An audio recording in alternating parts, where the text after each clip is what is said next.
Maybe it's to doing this Christian down here in Santiago, Chile, and doing another installment of this series I have named How Did I Miss These Guys Back Then. Today I'm going to talk about the US band, of course, again from the 80s, that of course I have never heard before.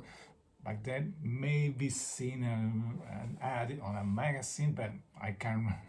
Don't quote me on that because I have checked my magazines and have seen maybe the second, but I'm not really sure. Okay, what I'm going to talk about today is about the band Gryphon. Here I have my notes.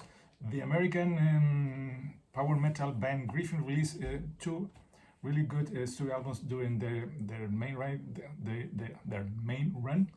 Flight of the Gryphon and from '84 and Protectors of the Lair from '86. I have two for. I'm going to talk. Yeah, first one. Flight of the Gryphon from '86. Protectors of the Lair from 1986. Oh, sorry, 84, 86. So there it goes. Sorry about that. Both albums are widely regarded as underground classics, as many of these of the US power metal. That very odd power metal movement that you can put in bands like Crimson Glory, even Metal Church, Armored Saint, and even Fates Warning, early Fates Warning, maybe even Sabotage. You can, and of course, Gryphon, Glacier, and Siren, many bands like that. Okay, we're going to talk about first Flight of the Gryphon from '84. That one. See, I have a bigger picture. No. Okay. That goes. That one from '84. This is the debut. This one is considered one of the cornerstones of the US power metal movement, alongside other bands like, of course, like Jack Panzer, that was made a release around that same era.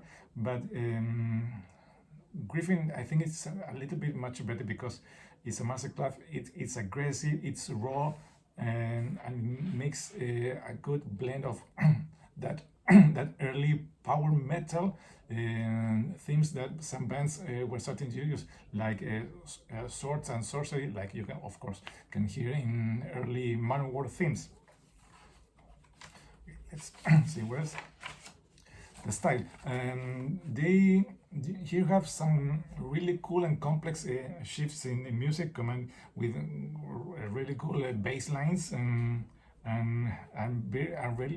really high pitched vocals from the main guy, William McKay, and two great guitar guys that they can mix and blend together, putting some really cool kind of taking what was sounding in the new wave of British heavy metal. They mix it with that power metal, and then make a really cool and really nice and aggressive and melodic sound that you can listen in these first records. A couple of standout tracks. First one is Hawk the Slayer. That's a really good one, with a really cool spoken word intro. And then the band goes on full throttle, and they are sounding really great. Then we have a Heavy Metal Attack. That's a really good one. And Flight of the Gryphon, that's kind of the standard track, their magnus opus, with a really cool one. If you want to try to discover a really kind of obscure with band that went under the radar, the first one, Flight of the Gryphon, is a great starting point if you want to check only one. But I highly recommend to check the second one. That is Protectors of the Lair from 1986. Although it's a little bit darker and it's slightly more progressive and technical with a darkened tone, it keeps the distinctive speed metal sound from the previous one, from the previous one. So you can hear like the band is trying to evolve, but not leaving behind the sound that make them kind of responsible for a really good first release. Let's see. The record really have a really heavy tone that with a really good rhythm, and it's notable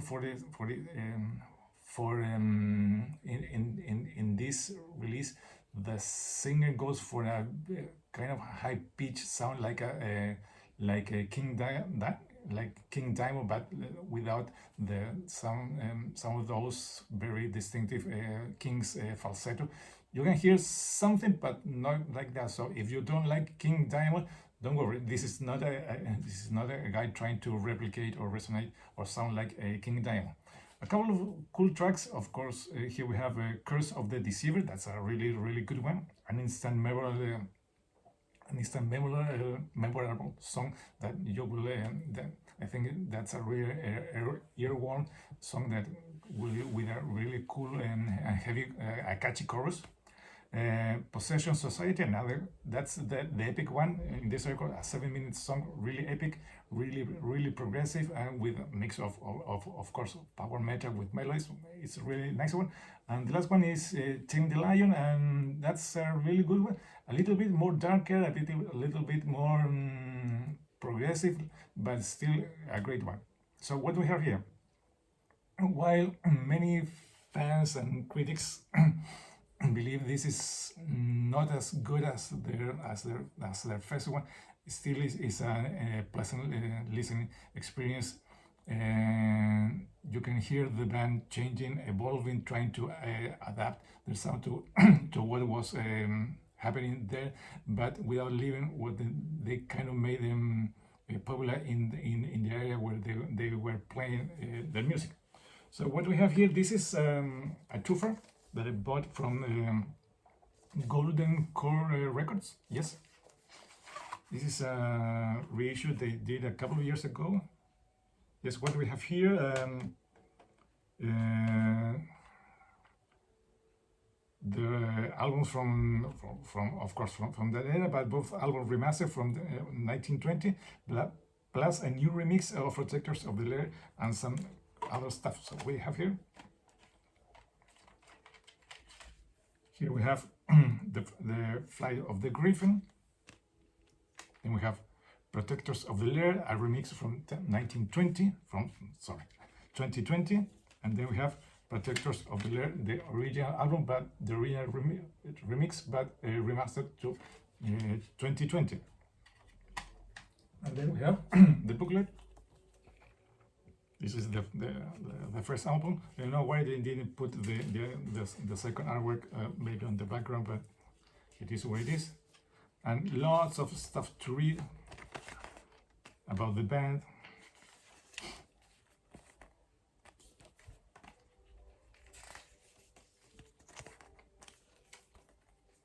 This is a really good, well done kind of mini essay of the band, what they went through, the many changes they had to do, the struggles they had with the management, with the production.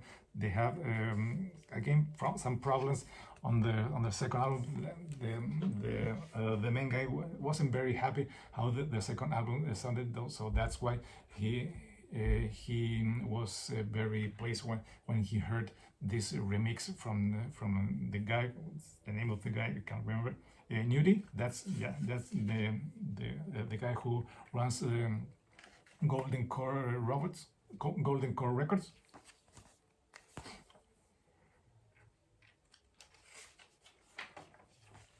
I don't know if they are still active, but if you want to check one of the latest performance, if you go to the Keep It True Festival YouTube channel, you can see a performance they did in I think 2024, if I'm correct, or 2023, and they did a great show playing. Of course, these two albums and the highlights from these two albums in one really good show, and you can see how this band sounds, and maybe you can then go and try to find this twofer CD. This one I bought it, I think, also from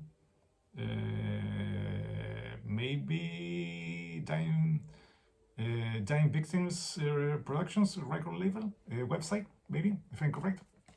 But it's still cool stuff. The vinyl, I think, are kind of hard to find, but if you manage to cross with this album, trust me, you won't be disappointed. So there it goes. This video was about Gryphon and the two great US power metal band from back in the day. So without further ado, this is Christian down here saying goodbye. Till next time. Bye bye.